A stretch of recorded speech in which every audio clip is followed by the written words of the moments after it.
హరే కృష్ణ, అందరికీ వెల్కమ్. ఈరోజు మనం శ్రీమద్ భాగవతంలో 10వ స్కందము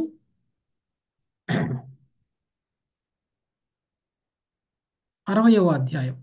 ఓకే, 59 అధ్యాయాల వరకు కూడా మనం ఇప్పుడు కంప్లీట్ చేసుకున్నాం. నరకాసురుని వధించటం, అక్కడ నరకాసురుడి చెరలో ఉన్నటువంటి రాజకన్యల మొత్తాన్ని కూడా ద్వారకకి పంపించటం, ఆ తర్వాత శ్రీకృష్ణ భగవానుడి దగ్గరికి భూదేవి వచ్చి ప్రార్థనలు చేయడం, నరకాసురుడి యొక్క పుత్రుణ్ణి రక్షించమని కోరడం, శరణు వేడడం, ఆ తర్వాత సత్యభామను తీసుకొని శ్రీకృష్ణ భగవానుడు దేవలోకానికి వెళ్ళడం, నరకాసురుడు దేవతల ద్వారా పొందినటువంటిది ఏదైతే ఉందో అవన్నీ కూడా తిరిగి దేవతలకు అప్పగించడం, అక్కడి నుంచి శ్రీకృష్ణుడు దేవతలతో యుద్ధం చేసి పారిజాత వృక్షాన్ని తీసుకుని రావడం, ఆ పారిజాత వృక్షాన్ని ఆ సత్యభామ యొక్క పెరట్లో వేయడం, దానివల్ల వచ్చినటువంటి పువ్వుల యొక్క సుగంధం ఏదైతే ఉందో ఆ సుగంధము ఆ, మొ- ద్వారక మొత్తం కూడా వ్యాపించడము, ఇవన్నీ కూడా మనము చూసాము.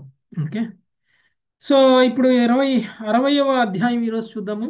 శ్రీకృష్ణుడు రుక్మిణీదేవితో పరిహాసోక్తులు పలుకుట. ఒక భర్త, శ్రీకృష్ణ భగవానుడు భర్త పొజిషన్లో ఒక భార్యతోటి, అంటే రుక్మిణీదేవితోటి ఏ విధంగా ఆయన పరిహాసం చేశారు అనేటువంటిది మనకి ఈరోజు అర్థమవుతుంది. ఓకే, సో ముందుగా ఒకసారి సారాంశం ఏముందో చదువుదాం. ఉషశ్రీ మత హరే కృష్ణ ప్రభుజీ. కృష్ణ ప్రభుజీ దండవత్నం. శ్రీకృష్ణుడు రుక్మిణీదేవితో హరే కృష్ణ ప్రభు, ప్రణామం. పలుకుట. శ్రీకృష్ణుడు పరిహాస వాక్కులతో రుక్మిణికి క్రోధమును కలిగించుట, పిదప ఆమెను ఓదార్చుట, ఆ విధముగా ప్రేమికుల కలహము యొక్క వైభవమును ప్రదర్శించుట ఈ అధ్యాయం నందు వర్ణింపబడినవి. ఒకనాడు శ్రీకృష్ణుడు రుక్మిణీదేవి శయన మందిరమున సుఖాసీనుడై ఉండగా ఆమె దాసీలు అతనిని పలు రీతులా సేవించుచుండిరి. శ్రీకృష్ణుని మనోభావములు ఎట్లున్నను వాటికి తగిన రీతిగా రుక్మిణి ఎల్లప్పుడూ వర్తించుచుండెను. ఈ సందర్భమున ఆ దేవదేవుడు అనింద్యమగు సౌందర్యము కలిగిన రుక్మిణి వైపునకు చూచి ఆమెతో ఇట్లు పరిహాసముగా పలకసాగెను. రూపగుణములలో నీకు తగిన వారకు ఎందరో ధనవంతులకు రాజులు నిన్ను పూర్వము వివాహము చేసుకొనగోరిరి. యథార్థమునకు నీ తండ్రి సోదరుడు నీ వివాహము శిశుపాలనతో జరగవలెనని కోరియుండిరి. అయినచో జరాసంధుని భయము వలన రాజ్యమును పరిత్యజించి సముద్రమునకు పరుగుదీసినట్టి నా వంటి తగని వానిని ఎందులకై పతిగా స్వీకరించితివి. అంతేకాక నేను లోకమర్యాదను పాటించను. నేను ఐశ్వర్యహీనుడను కనుక ఐశ్వర్యహీనులకు వారికి ప్రియుడను. ధనవంతులు నిక్కముగా నా వంటి వానిని అర్చింపరు. స్త్రీ మరియు పురుషుడు సమానమగు జన్మము, ఐశ్వర్యము, రూపము మున్నగునవి కలిగి ఉన్నప్పుడు వారి వివాహము లేదా స్నేహము వర్ధిల్లగలదు. కానీ దూరదృష్టి లేకపోవటచే నీవు సద్గుణరహితుడు భిక్షకులచే ప్రశంసితుడగునగు వ్యక్తిని భర్తగా స్వీకరించితివి. ఉన్నతుడగు క్షత్రియుని వివాహమాడి విన్నచో ఇహపరములలో నీవు సుఖమును అనుభవించి ఉండడి దానవు. నీ సోదరుడు రుక్మి మరియు శిశుపాలాది రాజులు నన్ను ద్వేషింతురు. వారి గర్వమును అణచుటకే నేను నిన్ను అపహరించితిని. కానీ నేను ఆత్మ సంతుష్టుడను, సమస్త లౌకిక కలాపమునకు అతీతుడను కనుక దేహము, గృహము, భార్యాపుత్రులు మున్నగునవి సంబంధించినంత వరకు నేను వాటి పట్ల ఉదాసీనుడను. తాను భర్తకు పరమ ప్రీతి పాత్రురాలనడి రుక్మిణీదేవి యొక్క విశ్వాసమును భగ్నమనర్చిన వాడై శ్రీకృష్ణుడు పలకనాపెను. అంతటా ఆమె రోధించుచు దుఃఖము, శోకము, పరమ భయము చే చెక్తయే మూర్ఛిల్లెను. తాను చేసిన పరిహాసమును ఆమె అపార్థము చేసుకున్నదని గమనించిన శ్రీకృష్ణుడు ఆమె పట్ల దయగలవాడై ఆమెను లేవదీసి ముఖమును తుడుచుచు నీవు నా ఎడ పూర్తిగా అనురక్తురాలవని నేను ఎరుగుదును. భృకుటి ముడివడిన నీ ముఖార విందమును చూచడి కుతూహలముతోనే నేను నీతో పరిహాసమాడుతిని. ప్రియపత్నితో పరిహాసమాడుటయే గృహస్థులకు పరమానందం కదా అని ఓదార్చెను. ఈ వాక్కులు రుక్మిణికి కలిగిన పరిత్యాగ భయమును దూరము చేసినవి. కృష్ణుడు కేవలము పరిహాసము కొరకే పలికినాడని గమనించిన ఆమె అతనితో మనము సరిజోడు కాదని నీవు పలికినది నిజమునకు సత్యమే. నీవు అసమానుడవు. బ్రహ్మ, విష్ణు, మహేశ్వరుల నుండి ముగ్గురు ప్రధానులకు అధీశ్వరుడవు, సర్వేశ్వర్యపతివి అని పలికెను. శ్రీకృష్ణుడు తనను తాను కించపరచుకొనుచు పలికినదంతయు ఎట్లు వాస్తవమునకు అతని స్థుతి అయ్యున్నదో చూపుచూ ఆమె పలకసాగెను. పిదప శ్రీకృష్ణుడు గాఢానురాగముతో రుక్మిణితో ఇట్లు పలికెను. నా పరిహాస వాక్కులతో నీ మనస్సును కలతపరచుట నా ఉద్దేశము కాదు. నీ పాతివ్రత్య బలమును నేను చేయగోరి ఉంటిని. గృహస్థ జీవనములో ఇంద్రియ భోగము సుఖము కొరకు ఎవరు నన్ను ప్రార్థింతురో వారు కేవలము నా మాయచే మోహితులైనట్టి వారే. అట్టి వ్యక్తి నీచ జన్మలను పొందగలడు. దుష్ట వాంఛలు కలిగిన స్త్రీలు నీవలే నన్ను శ్రద్ధగా అర్చింపజాలరు. వివాహ సమయమున నీవు ఏ రాజుల ఎడను అభిరుచిని కనబరచలేదు. పైగా నీవు బ్రాహ్మణుని దూతగా నా చెంతకు పంపితివి. ఈ విధముగా నీవు నిక్కముగా నా రాణులలో పరమ ప్రియమైన దానవై ఉన్నావు. ఈ రీతిగా జగదీశ్వరుడు శ్రీకృష్ణుడు రుక్మిణి రూపములో నున్న లక్ష్మీదేవితో పరిహాసమాడుచు ఆనందించెను. ఇతర రాణుల పంద్రములలోనూ అతడు అట్లే గృహస్థ ధర్మములనన్నింటినీ నెరవేర్చెను. ధన్యవాదాలు ప్రభుజీ. హరే కృష్ణ.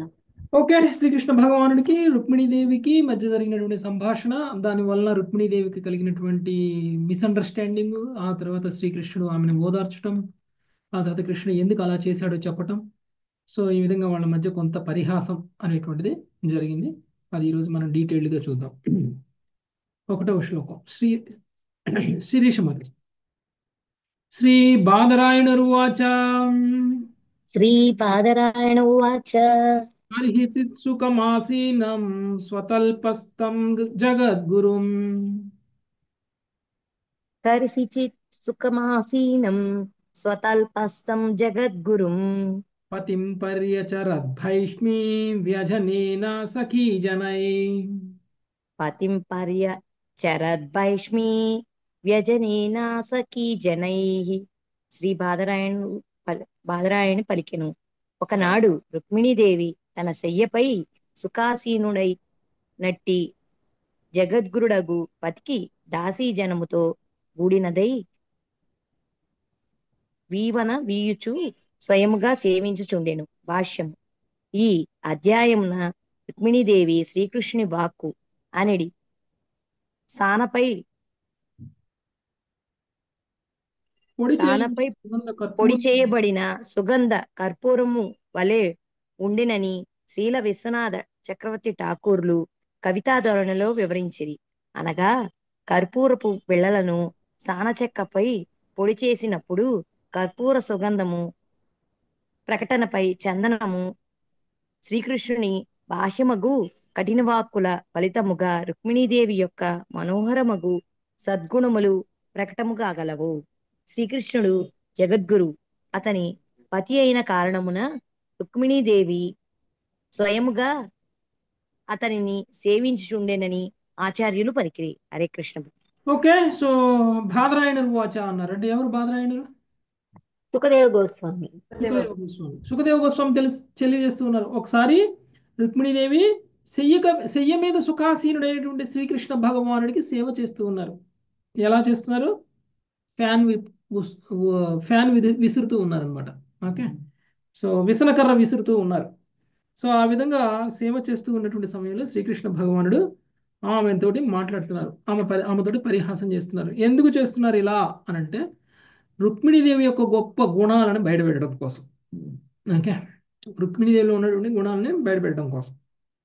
దాన్ని సాన మీద అరగదీసేటువంటి కర్పూరంతో పోలిస్తున్నారు. కర్పూరాన్ని అరగదీసినప్పుడు సాన మీద ఏమవుతుంది? దాని యొక్క స్మెల్ ఏదైతే ఉందో అది బయటపడుతుంది. ఓకే, దాని గొప్పతనం ఏంటో అది కర్పూరాన్ని అరగదీసినప్పుడు మనకు కనిపిస్తుంది. అలానే శ్రీకృష్ణ భగవానుడు వాక్కులు ఏవైతే ఉన్నాయో ఆ వాక్కులు అనేటువంటివి సానలాగనమాట. ఓకే, సో ఎప్పుడైతే ఆ వాక్కుల వలన చెలుస్తుందో అప్పుడు రుక్మిణీదేవి యొక్క గొప్పతనం ఏంటో మనకి తెలుస్తుంది. అందుకనే శ్రీకృష్ణ భగవానుడు అలా చేశారు అని మనకి ఆచార్యులు తెలియజేస్తున్నారు. తర్వాత రుక్మిణీదేవి సేవిస్తూ ఉన్నారు. నెక్స్ట్ 2వ శ్లోకం నాగలక్ష్మి మాత. హరే కృష్ణ. యస్త్వేతల్లీలయా విశ్వం సృజత్యావ్యత్యవక్తీశ్వరం. యస్త్వై తల్లిలయా విశ్వం సృజత్యావత్యవతీశ్వరః. సహి జాత స్వసేతూనాం గోపీథాయ యదుష్వజః. సహి జాతః స్వసేహేతూనాం గోపిదాయ యదుష్వజః.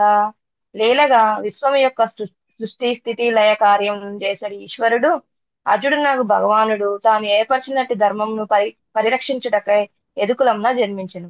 భాష్యం. ధర్మంతో సాక్షాత్ భగవత్ ప్రణీతం. ధర్మము సాక్షాత్తుగా భగవంతుని ద్వారానే నెలకొల్పబడినదని శ్రీమద్ భాగవతం నందు షష్ఠ స్కందంలో 6.3.19 నందు తెలపబడినది. సేతు అను పదమునకు సరిహద్దు లేదా ఎల్ల అని అర్థము. ఇది అగర్త విషయంలో వంటిది. నదికి లేదా కాలువకు రెండు వైపులా మట్టి ఎత్తుగా పోసి గట్టుకట్టుట జరుగుచుండును. దాని వలన నీరు దారి మళ్లకుండా ఉండగలదు. అట్లే భగవంతుడు ధర్మమును నెలకొల్పుచుండును. అట్టి ధర్మమును అనుసరించిన జనులు భగవద్ధామ పదమున ప్రశాంతంగా పురోగమించగలరు. మానవాచరణకు మార్గదర్శనం చేయుటకై ఉద్దేశింపబడినందున ఈ ధర్మములు సేతువు అని పిలువబడును. సేతు అనే పదమునకు మరింత వివరణను ఇట్లసువచ్చును. పొలము గట్లు లేదా కట్ట లేదా వంతెన కూడా సేతు అనియే పిలువబడును.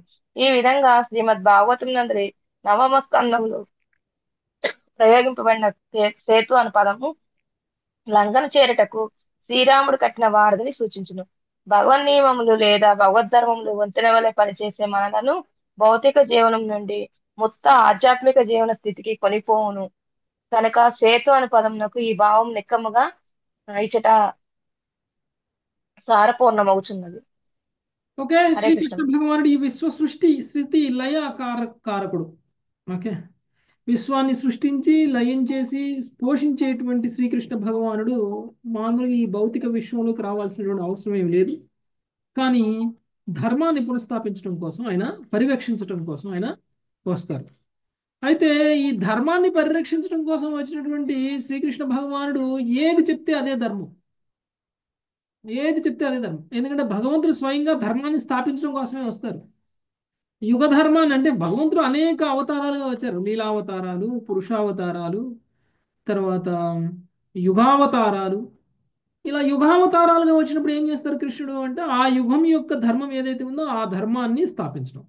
ఏ యుగానికైనా ఎప్పుడైనా సరే ధర్మం అంటే ఏమిటి అని అంటే ఏ నియమ నిబంధనల్ని ఏమి చేయడం వల్ల మనం భగవంతుడిని చేరుకోగలుగుతాం, అది ధర్మం. అంతేకాని ధర్మార్థ కామ మోక్షాలు ఏవైతే ఉన్నాయో అవి నెరవేర్చుకోవడం కోసం చేయబడేటువంటి పనులు ఏవైతే ఉంటాయో అవి ధర్మం కాదు. ఓకే, ధర్మం అంటే ఏమిటి? ముక్తి సాధించడానికి అవసరమైనటువంటి జ్ఞానం ధర్మం, అవసరమైనటువంటి పనులు ధర్మం, అవసరమైనటువంటి కార్యక్రమాలు ధర్మం. అలా కాకుండా మరి ఏదైనా సరే అధర్మమే. సో భగవంతుడు ఒక్కొక్క యుగంలో కూడా అవతరిస్తూ ఉంటారు ఆ యుగం యొక్క ధర్మాన్ని చెప్పడం కోసం. అంటే అన్ని యుగాలలో భగవంతుడు ఒకే ధర్మాన్ని ఇవ్వడం లేదు. అంటే ఏంటి? ఒక ధర్మము అంటే భగవంతుణ్ణి మనము చేరుకోవడానికి అవసరమైనటువంటిది. ఏం చేస్తే అది ధర్మం. మరి ఒకసారి ఒక యుగంలో అవతరించి ఆ యుగంలో ధర్మం ఏంటో చెప్పేసి వెళ్ళిపోతే సరిపోతుంది కదా.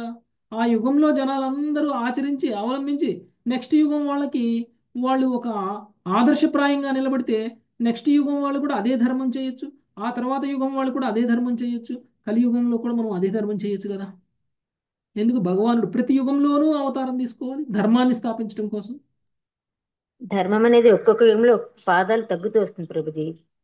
ధర్మం యుగంలో 4 పాదాల మీద ఉంది అంటే ధర్మము. పరిస్థితులకు అనుగుణంగా భగవంతుణ్ణి చేరుకునేటువంటి విధానం అనేటువంటిది ఒక్కొక్క యుగంలో ఒక్కొక్కలా ఉంది.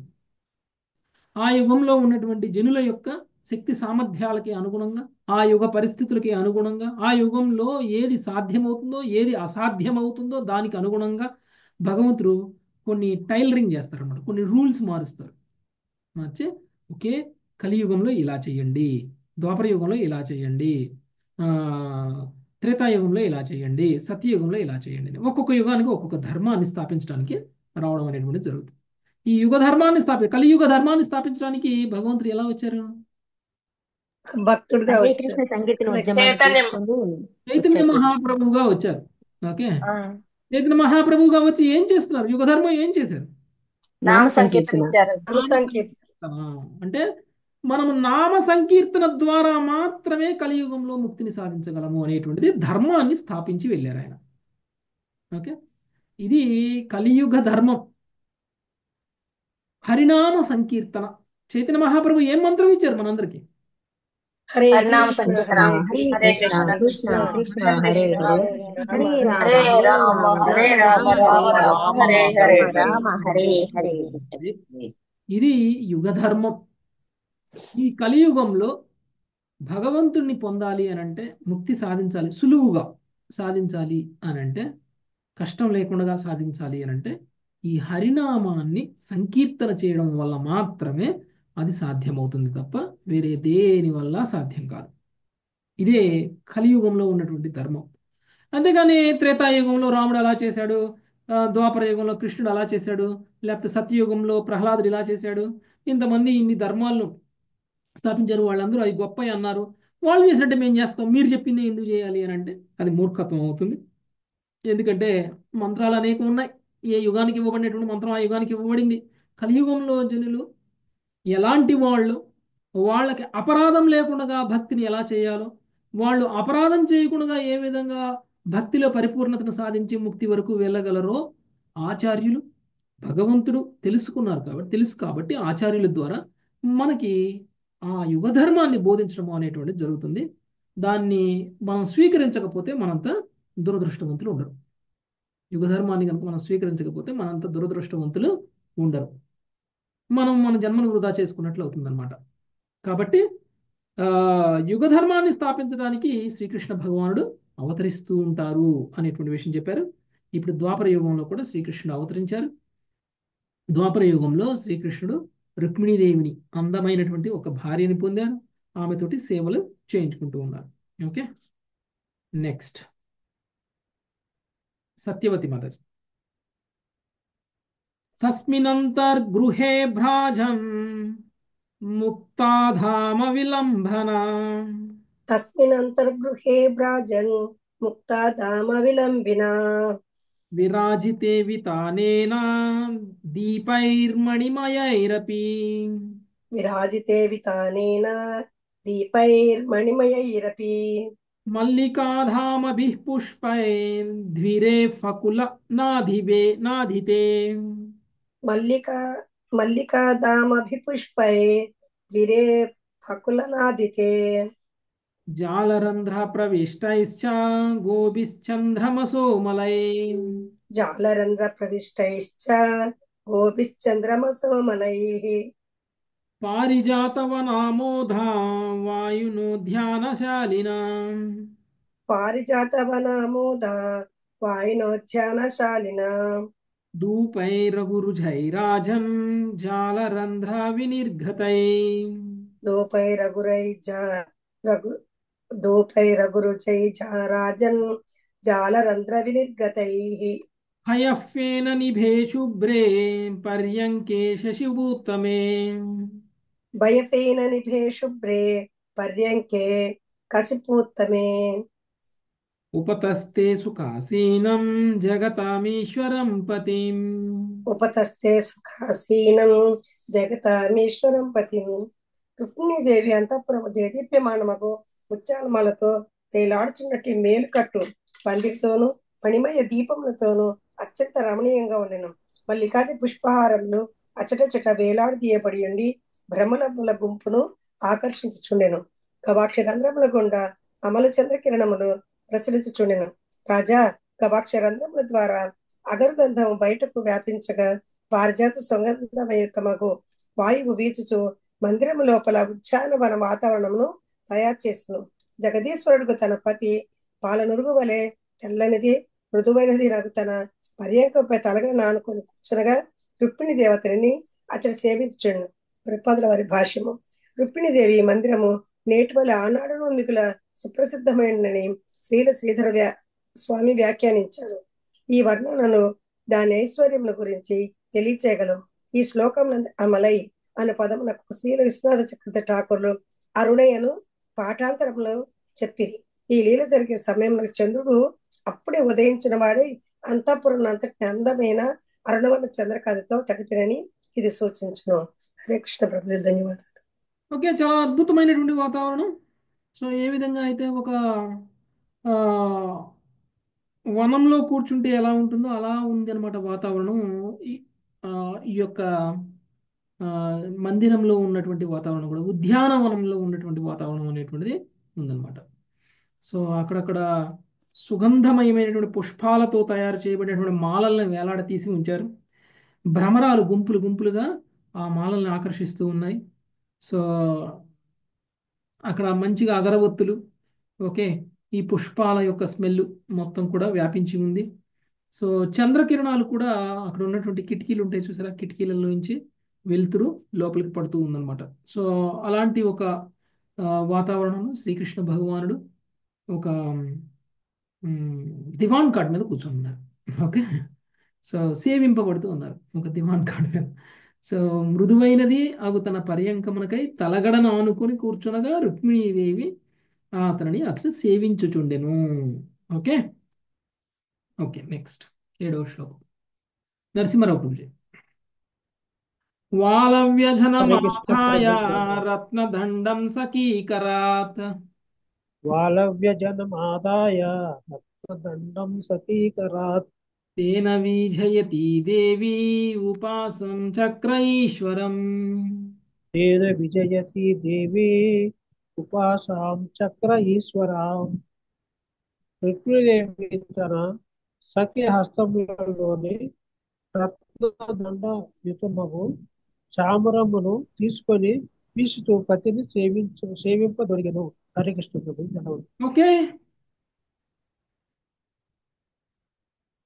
భర్త యొక్క చేతిలో ఉన్నటువంటి చామరని తీసుకుని రుక్మిణీదేవి ఆ భర్తని సేవించుచూ ఉందన్నమాట. వీచుచూ ఉంది, చామరతోటి వీస్తూ ఉంది. ఓకే. 8వ శ్లోకం. మంగతాయర్ మాతాజీ. కృష్ణ ప్రభుజీ. సోపాచ్యుతం కొణయతి మణినూపురాభ్యం సాచ్యుతం కొణయతి మణినూపురాభ్యం రేఝేంగిలీయవలయవ్య జనాగ్రహస్థం గలీయ వలయ వ్యజనాగ్రహస్థ వస్త్రాంతగూఢా కుచకుంకుమ శోణహారం వస్త్రాంతగూఢ కుచకుంకుమ సోణహార భాసా నితంభధృతయా చ పరార్ధ్యకాంచ్యాం. పాషానితంభృతాయ చ పరార్జకాంచ్య. హరే కృష్ణ. ప్రభుపాదుల వారి భావము. అంగుళీయకములు, గాజులు, చామరంతో శోభిల్లడి హస్తములతో రుక్మిణీదేవి శ్రీకృష్ణు చెంత నిలచినదై దేదీప్యమానముగా గోచరించాను. ఆమె మణిమయను నూపురములు గల్లుమని మ్రోగుచుండెను. చీర పైటచే కప్పబడిన కుచముల అందలి కుంకుమచే అరుణరంజితమైన ఆమె హారము ప్రకాశించుచుండెను. నితంబులమపై ఆమె అమూల్యమగు మొలనూలును ధరించి ఉండెను. ప్రభుపాద వారి భాష్యం. రుక్మిణీదేవి శ్రీకృష్ణ గట్టిగా గాలి వీచుచుండగా ఆమె సుందరాంగములపైనున్న స్వర్ణ మణిమయ ఆభూషణములు కదలికలను అనుసరించి మ్రోగుచుండెను. శ్రీల విశ్వనాథ్ చక్రవర్తి ఠాకూర్లు వ్యాఖ్యానించారు. హరే కృష్ణ ప్రభుజీ. గాజులు, చామరములతో శోభిల్లడి హస్తములతో రుక్మిణీదేవి శ్రీకృష్ణుని చెంత నిలిచినదై దేదీప్యమానముగా గోచరించను. రుక్మిణీదేవి అందం కూడా చాలా తక్కువేం లేదు. ఓకే. సో ఆమె వేసుకున్నటువంటి నగలు ఏవైతే ఉన్నాయో ఆ నగలు మెరుస్తూ ఉంటే ఆ మెరుపులతోటి ఆమె చీర మెరుస్తూ ఉంది. ఓకే. సో ఆ విధంగా అరుణరంజితమైనటువంటి ఆమె హారము ప్రకాశిస్తూ ఉంది. నితంభములపై ఆమె అమూల్యము మొలనూలను ధరించి ఉండును. ఆమె ఏ విధంగా అలంకరించుకుని ఉన్నారు, ఏ విధంగా ఆమె మామూలుగా చెయ్యిని మరి విసనకరతోటి విసిరేటప్పుడు ఎలా ఉంటుంది, చెయ్యి ఊపుతూ ఉంటుంది. చెయ్యి ఊపుతూ ఉన్నప్పుడు ఆ చేతికి ఉన్నటువంటి కడియాలు లేకపోతే చేతికి ఉన్నటువంటి గాజులు అవన్నీ కూడా అవి ఆభరణాలు ఏవైతే ఉంటాయో అవి కూడా కదులుతూ ఉంటాయి. కదిలినప్పుడు మెరుపులతో పాటు ఆ కదిలడం వల్ల వచ్చినటువంటి శబ్దాలు కూడా చాలా అందంగా ఉన్నాయన్నమాట. ఓకే. సో ఆ విధంగా ఆమె ఉన్నారు. నెక్స్ట్ 9వ శ్లోకం. లతా మాతాజీ. తాం రూపిణీం శ్రియమనన్య గతిం నిరీక్ష తాం రూపిణీం శ్రియమనన్య గతిం నిరీక్ష్య యా లీలయా ధృతతనోరనురూపస్రూపాం యా లీలయా ధృత తనోరనురూప రూప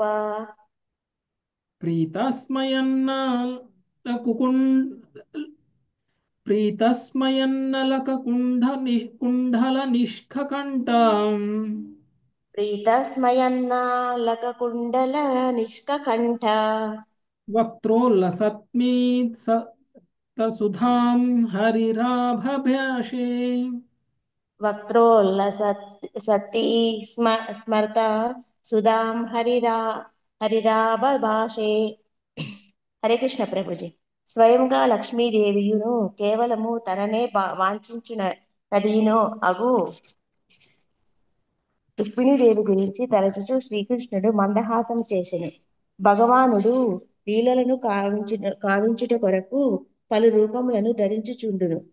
దేవేరిగా తన్ను సేవించుటకు తగిన రూపమును లక్ష్మీదేవి ధరించినందులకు అతడు ప్రసన్నుడయ్యను. ముంగురులతోనూ కుండలములతోనూ పతకములతోనూ కూడిన కంఠహారముతోనూ ఉజ్వలమగు హాససుధతోనూ ఆమె వదనము శోభిల్లుచుండగా ఆ దేవదేవుడు ఆమెతో ఇట్లు పలికెను. భాష్యము. విష్ణు పురాణంలో శ్రీ పరాశరుడు పలికిన ఒక చక్కని శ్లోకంను శ్రీధర స్వామి ఇట్లు ఉదహరించెను. దేవత్వే దేవదేహేయం మనుష్యత్వే చ మానుషి విష్ణోర్దేహానురూపం వైకరోత్యేషాత్మ నస్తనం. భగవానుడు దేవతా రూపమున అవతరించినప్పుడు ఆమె లక్ష్మీదేవి దేవీ రూపమును స్వీకరించును. భగవానుడు నరునిగా అవతరించినప్పుడు ఆమె నరాకృతిని స్వీకరించును. ఈ విధముగా ఆమె ధరించడి రూపము విష్ణువు ధరించడి రూపమునకు అనురూపముగా నుండును. శ్రీకృష్ణుడు వైకుంఠాధిపతి కన్నను అధిక సుందరుడైనట్లు ఆ దేవదేవుని రాణియగు రుక్మిణీదేవి వైకుంఠ లోకమునందలి లక్ష్మీదేవి కన్నను మరింత ఆకర్షణీయురాలై ఉండునని శ్రీల విశ్వనాథ చక్రవర్తి ఠాకూరులు వ్యాఖ్యానించింది. హరే కృష్ణ ప్రభుజీ. Thank you Prabhuji. లక్ష్మీదేవి రుక్మిణీదేవిగా అవతరించడం అనేటువంటిది జరిగింది. సో శ్రీకృష్ణ భగవానుడు రుక్మిణీదేవి సేవ చేస్తూ ఉంటే కృష్ణుడి కోసం రుక్మిణీదేవిని చూసి ఆయనకి గుర్తొచ్చిందనమాట. సో ఎంత గొప్పది రుక్మిణీదేవి. మామూలుగా అయితే భగవంతుడు పలుసార్లు పలు యుగాలలో పలు రకాలుగా అవతరిస్తూ ఉంటారు, పలు రూపాలలో అవతరిస్తారు. అవతరించినటువంటి ప్రతిసారి లక్ష్మీదేవి కూడా అవతరించాలని ఏం లేదు కదా. మామూలుగా నీకేదో పనుండి బయటికి పోతున్నావు అనుకో, పోయిరా అంటారు. ఇంట్లో ఆడవాళ్ళు కూడా వెళ్తారా వాళ్ళతో పాటు? వెళ్ళరు ప్రభుజీ. వెళ్ళరు. కానీ లక్ష్మీదేవి అలా కాదు.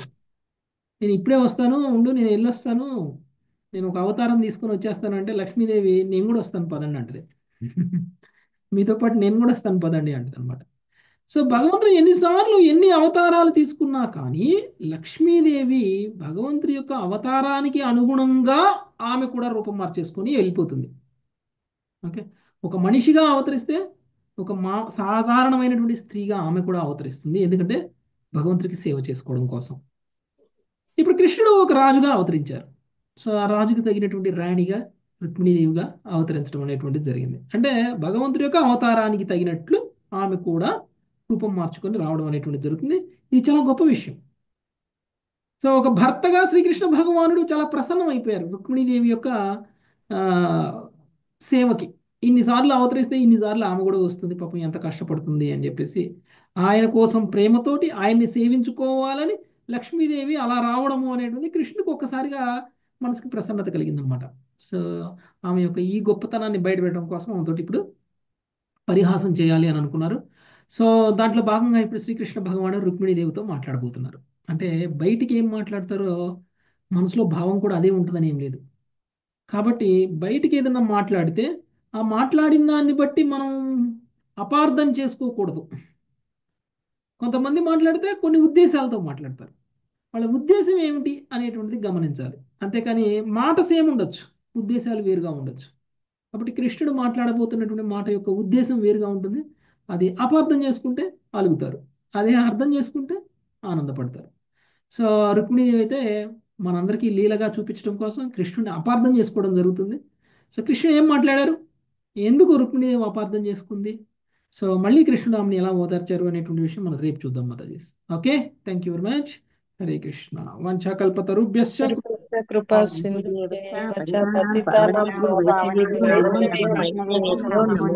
హరే కృష్ణ కృష్ణ హరే హరే హరే రామ హరే రామ రామ రామ హరే హరే. థ్యాంక్ యూ ప్రభుజీ. హరే కృష్ణ. Thank you Prabhuji. రామ రామ హరే హరే.